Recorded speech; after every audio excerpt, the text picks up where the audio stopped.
Iran কখনোই আমেরিকাকে বিশ্বাস করে না, কারণ ইতিহাসে এমন কিছু ঘটনা রয়েছে যেগুলো ইরানিদের মনে আমেরিকার প্রতি এক গভীর অবিশ্বাস ও ক্ষোভ সৃষ্টি করেছে। কি সেই ঘটনা প্রবাহ, আর কেনই বা সেগুলো ঘটেছিল?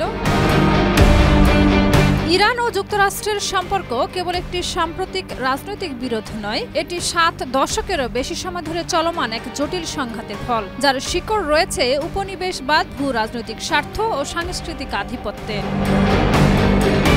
1953 সালে নির্বাচিত প্রধানমন্ত্রী মোসাদ্দেককে সিআইএ ও ব্রিটিশ গোয়েন্দাদের মাধ্যমে সরিয়ে শাহকে ক্ষমতায় বসানো ইরানিদের মনে মার্কিন সাম্রাজ্যবাদের প্রথম আঘাত হিসেবে ধরা হয়। এরপর শাহের স্বৈরতন্ত্র ও সাভাক বাহিনীর দমন পীড়নে যুক্তরাষ্ট্রের ভূমিকা ইরানিদের ক্ষোভ বাড়িয়ে তোলে।